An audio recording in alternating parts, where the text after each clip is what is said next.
amazing. So yeah, like I said, I was going to do a so far show tonight, and here we are. That's not happening, but that's okay because I can do poetry anywhere. And if you've never been to a so far sound show, you can bring like your own blankets, your own chairs usually, and you can bring snacks, which is amazing. So you can bring snacks, and so I hope you have a snack with you. I can't see it, but I hope you have it, whether that's a bowl of popcorn, I love popcorn, or a glass of wine, love wine, or a bowl of cereal, because now I've officially made you want cereal. But welcome. I'm just gonna do some poems for you. I usually perform with people.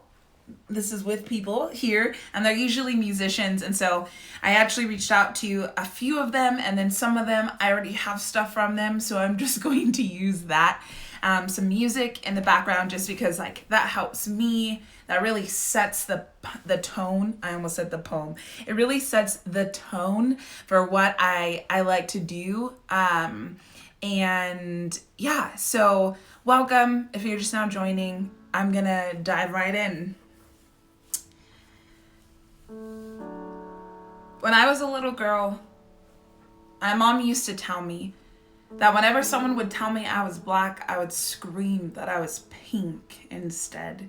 And for a really long time, I wanted to be a barista so that I could love strangers without even knowing them. If I were to get a second tattoo, I would have them ink out the words worthy on my wrist so that it goes back into my bloodstream, because for too long I've been conditioned in thinking that I am defined by what I do and not simply by who I am. And I heard someone say once that they don't give power to young people because they don't think that they can handle it. But who's to say that I'm not capable of turning this world inside out? Who's to say that this body and soul can be contained within logical? You see, I don't know about you, but I believe in a God who does not care much about our logical, our list and expectations are no match for his already written plan, your purpose. That's in the fact that you are called to speak and to teach, called to orchestrate and dance. And maybe you're so afraid of it all because it doesn't make sense, but I'm sorry that I'm not sorry that sometimes the best things in this life just don't make sense. I've always wondered why these restless feet stumbled headfirst into poetry and not medicine. Why my life desires to leave footprints in word form everywhere that I go. I guess I was just afraid of the Jeremiah 29:11 he's left bumping in this ribcage, afraid of the burning bush that he's placed inside this soul. See, I am an artist, and they will tell me that art would do nothing but keep me distracted, but I'm tired of pretending that every spill of a poem is not a prayer, that every stage is not a sanctuary. We are all artists, created to create, and yet our own worst enemy and our deepest fear is not that we are inadequate. Our deepest fear is that we are powerful beyond measure. It is our light, not our darkness, that frightens us most. We ask ourselves, who am I to be? Talented, brilliant, fabulous, gorgeous? Actually, who are you not to be? You are a child of God, and your playing small does not serve this world. Marianne Williamson. And I know that there are fears tucked in your conscience like little monsters that just keep showing up, in that game of comparison you play will strip you of the marvel in your own story. There will always be someone who comes along and does something a little bit differently than you. They will laugh with more of a twinkle and walk as if they were floating instead. But honey, there will never be another one like you, because you were placed on this earth to leak goodness like something crucial and be the most beautifully flawed heaven on earth that there ever was. And this world is desperately in need of more beauty now than it ever has. So I guess I'll stop being afraid of how I can contribute. I'll pick up my pen, sow beauty back into this world every day that I can, even if it's the very last thing that I ever do. Yeah, I needed to do that poem first because I really had a scare yesterday with myself as I was talking to a client that, I was working with, and the event got postponed, and they were talking about next year, what's on your schedule, we'd love to have you. And I had this very stark reality where I was like, oh man, I don't know what next week is gonna look like. Let alone next year. And it was this wild moment where I was like, Am I going to be doing this, next year? Am I going to be doing this at the end of whenever this is? And I realize I'm always going to be a creative. I'm always going to be an artist. I'm always going to be a poet. That's who I am. That's who I'm meant to be. And I think the way it looks will be very different when all of this is said and done. And so, I had this crazy moment where I was like, what is happening? Anyway, I wanted to read you a little something. It's from this book called How Poetry Can Change Your Heart. And it's kind of why I'm doing this live thing right now. I know that there's a lot of things going live right now. There's a lot of people, we're just online. Everybody's online because we're trying to have community. We're trying to keep normalcy alive, whatever normalcy is right now. And nothing is normal right now. Nothing really makes sense right now. And that's okay. And so right now I'm going to read from this book. It's called How Poetry Can Change Your Heart. And it says, because of how intensely personal confessional poetry is, it can make you feel like you've been given a backstage pass into someone else's mind. It can help you feel like you have a companion in the world, someone you know intimately. Reading poetry can feel like somebody's diary was made public, or even like somebody's diary was handed personally over to you. And when you discover a poet whose work really resonates, it can feel like they snuck under your bed and read all of your secrets and bound them together in a book.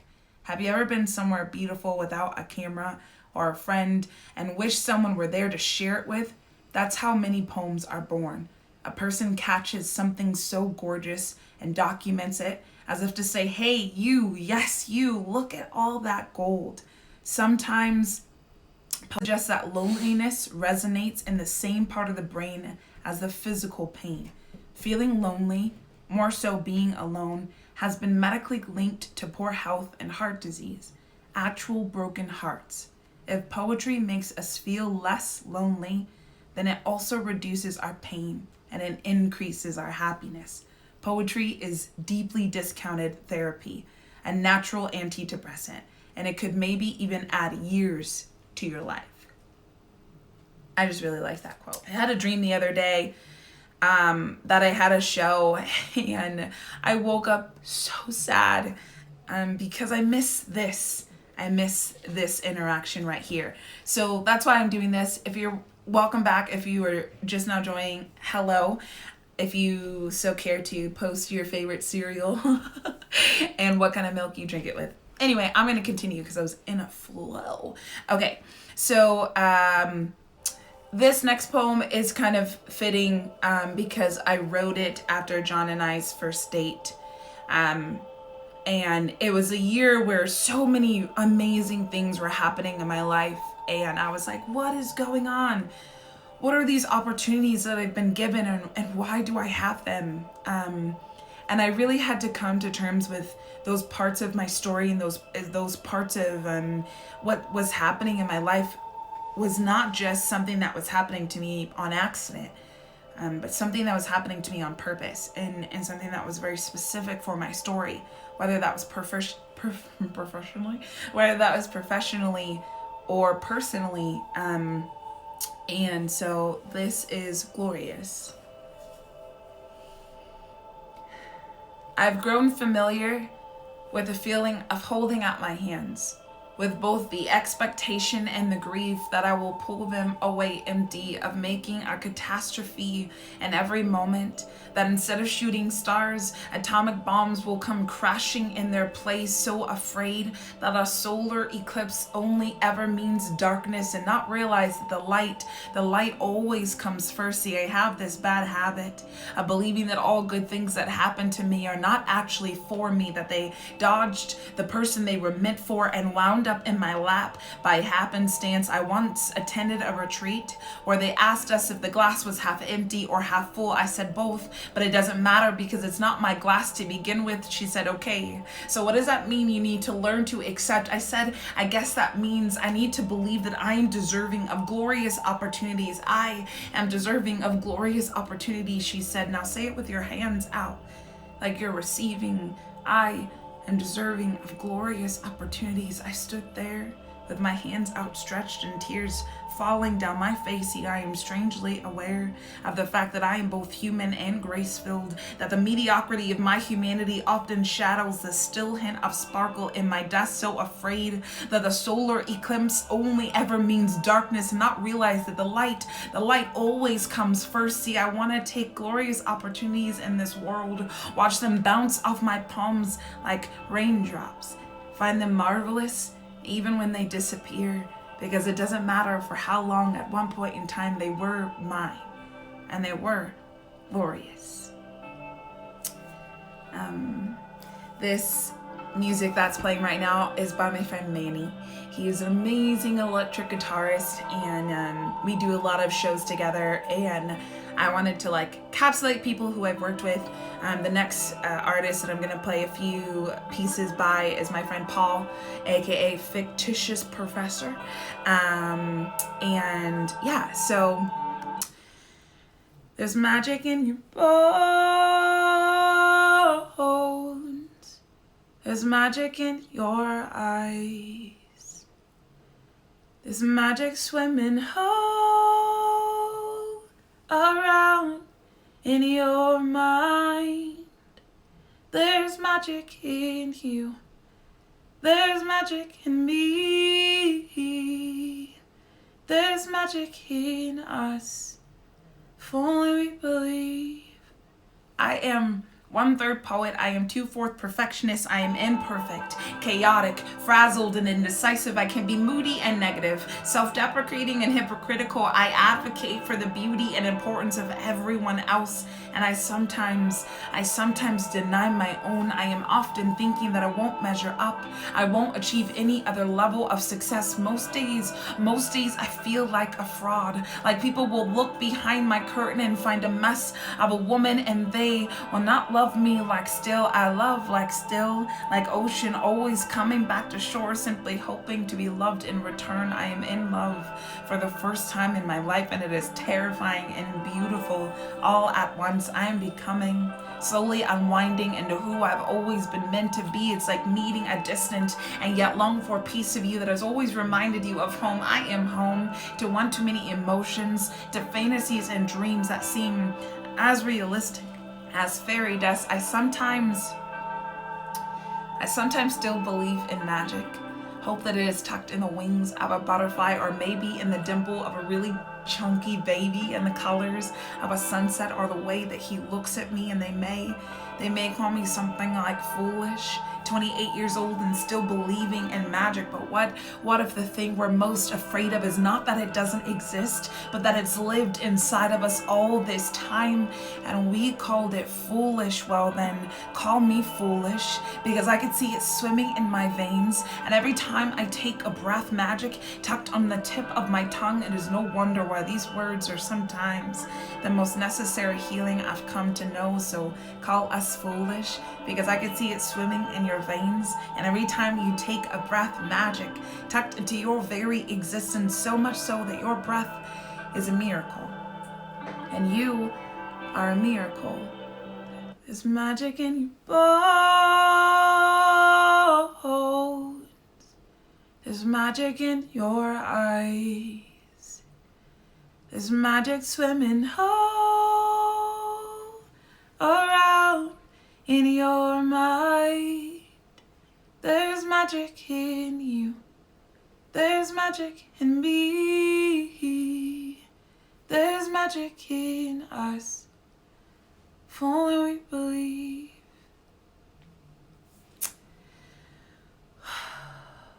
Okay. How's everyone doing? I hope you're okay. Thanks for being here. This is like super healing for me, so thank you. I'm gonna read a few from my book. This is available for you on Amazon.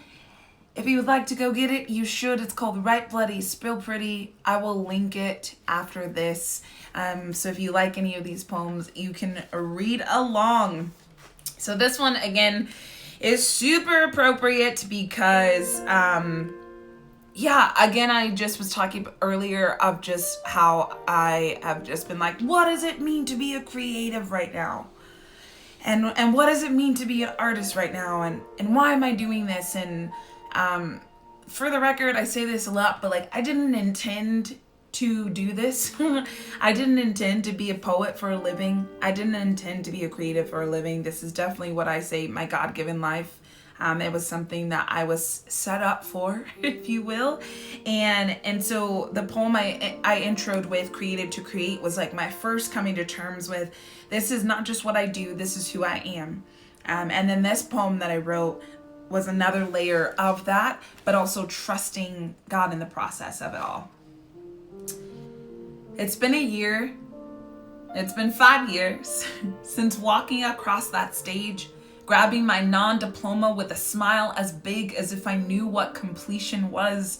And when people ask me what I do, I have summed it up in one response: it depends on the day. And it's true, because it does. Because some days work means find a coffee shop and make it your home. And when you return the next 2 nights, the barista will say, hey, welcome back. And you will no longer have to type in the Wi-Fi password because all your electronics just know. You will lean over to the person next to you who is wondering if the Wi-Fi is public or not. And you will whisper, the password is cup of grace. And she smiles back like maybe you work there, or maybe you're just there too much, but she gets it. And some days, work is handing people cups of coffee because you know what that sweet nectar does to you at 2 p.m. keeps you pushing till 6 or 10 or 12. And afterwards, you come home to shower because you have a show that night. And you listen to your own voice through your speakers, and you talk to yourself in the car because you just memorized the poem you wrote last night, this morning. And you tell people that they're magic and worthy, and that there is a God who loves them very much. And when they come to talk to you, you smile.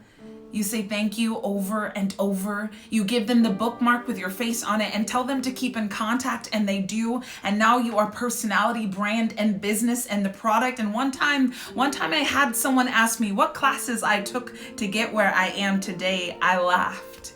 I told her, honey, there are no classes that can teach you how to fulfill a purpose you thought didn't belong to you in the first place. I told her that there are no classes for calling. You just have to say yes, and he does the rest. We spend so much time in classes, our faces in books, trying to understand what was already written next to our names before we even grasped the idea of breathing. 5 years ago, I said yes. I said, I'll let go and I'll let you work. I'll let my type A need for a plan take a backseat. I said, you move and I'll wait. I said, you work and I'll walk. And doing a month where I could not pay bills or buy groceries, I told my father through tears that I would not have chosen this life. I would not have chosen uncertainty. I would not have chosen to be human tornado, unsure of what ground feels like. But I ran from this for too long. And eventually, well, a friend once told me that your art, it makes space for you. It opens up its doors and says, finally, because you stopped running and you let the craft grab you, and you're terrified because it doesn't quite make sense, but it's yours. Above all you could ever ask or imagine. That's what he promised. And every day you will need a reminder. Every day you will wake up questioning why you work 4 jobs just to sustain one person, and there will be no reasonable answer. None of this will make sense. There will be no step-by-step plan. There will simply be a trust me. I got this.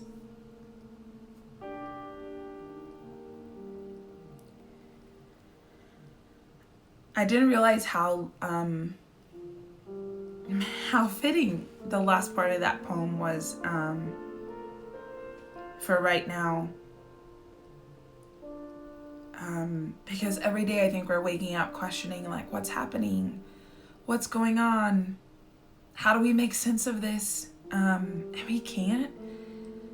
We just have to trust whatever is given to us in that day. And that's really scary. And that's really hard. And the beautiful part of it is that we're all in there with, like, together.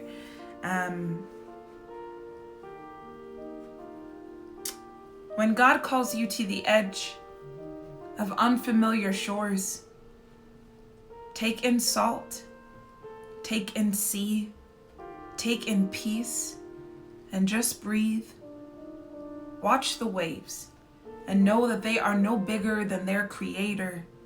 Do not be afraid. This is just the beginning of the greatest adventure written by the hands of a great, great God.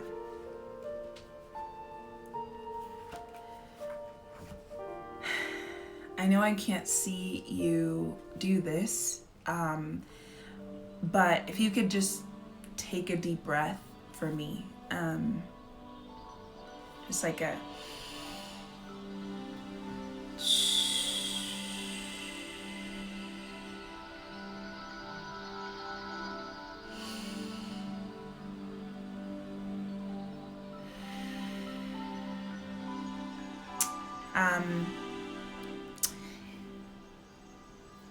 So I have a lot of poems that I've been writing about just where we are right now, and I realized they kind of flow together, which is really cool. I didn't realize that before, and so it's really sweet to like sit down, and I wrote it all right before we tapped into each other, and so I just tied it all together, and I'll read it's not a single poem, but it sounds like one. I hope we learn to lean into each other instead of leaning into fear. And when there are ashes of anxiety all around me, I will breathe in a hope that will remind me of peace above all else. And though it is dim, this is not the end, just a messy, uncertain middle, and we will see the other side, and there will be light. So as snow and rain coat the earth, as sunshine begins to bloom, the slowing of busy and the comfort in the mundane, it's like the earth, seconds from burnout, needed to heal itself, and rest is the only option, yearning for a pause, disorienting and uncomfortable, and yet what a beautiful return to being, to resting. So this is Sabbath. This is breath prayers and stillness. This is love, breathe, pray. This is the return to the beings we've always been, distracted by the doing. Here is our unwinding. Here is the exhale of humanity. You are strong. You are capable. You are not trapped. You are resting. You are healing. So maybe learn to dance with hope in our underwear. Create the words, the songs, and the moments that will outlast the present. Maybe search for the little victories, learn into the healing, learn from the healing, and come out stronger. It is here in the wild uncertainty that in the ashes and debris, we will find resilience underneath. It is here that we will birth the change we have been destined for. As the concept of time and plans mold themselves into simply existing, we will not see the light the same. We will not hold one another the same. May we learn that the individuality of today is not the collective of tomorrow. May we acknowledge this unknown to shift our perspective of what we do know. That love is still here. That grace is still here. That joy is still here. That none of this is in vain, that we can still make something of this pain, time and time again. Sometimes I don't often say that I write, I say that I spill usually. And a lot of times it's like, oh, this gushing response that's going on in my head and in my mind and in my body usually. And as I was out on a walk today, I just started humming this song, which usually happens, and it was like, life doesn't always make sense. Life doesn't always go according to plan. Life doesn't always make sense. So I will stand with my hands wide open. So I will stand with my hands wide open. So I will stand with my hands wide open. There is a blessing in disguise. There is a blessing in disguise. There is a blessing in disguise. So don't you miss it. So don't you miss it. There is a blessing in disguise. There is a blessing in disguise. I've grown familiar with the feeling of usually open my hands. And today I have nothing but words. So this is for the dreamers who skip rocks on clouds even when people keep telling them to come down. Yes, this is for the hopeless romantics who are more than open wounds or open books. They are pop-up shops of love, leaving letters and glass bottles and kissing them to shore. Yes, this is for the wild ones, too haunted by rejection to admit that they are wild. You are stampedes of freedom that everyone else is afraid of. You are proof that this world is not in need of any more normal. Yes, this is for the girls searching for beauty in cracked mirrors. There is no wholeness there. For the women who are hushed, do not let them silence the novel streaming from your tongue. Do not let them cage the lioness in your gut. Yes, this is for the women who get told that they are more chaos than human, more storm than functioning. It is okay to choose yourself sometimes. It does not mean that you are selfish. Yes, this is for the pastor's kids who stopped hearing Jesus' voice a long time ago. I dare you, search for him in all the places you know how, and I promise he will meet you there. Yes, this is for the pastors who are more condemnation than love. Your pulpit is not your stomping ground. It is where heaven meets earth and sacred meets human. Yes, this is for the lonely. I know the way it hurts when the stars kiss this side of earth, but please, darling, get up from your floor. There is no life for you there. Yes, this is for the wallflowers, baby. It's time to peel your back up off that wall and dance. Do not be afraid of the way that your feet will take you somewhere new. Somewhere new is not always terrifying. Sometimes it is necessary. Yes, this is for the boys who get told to man up. You are man enough. For the men searching for the little boy still living inside of them, you will not find him on the bottom of your briefcase. It is okay to go play in the sand sometimes. Yes, this is for the men who are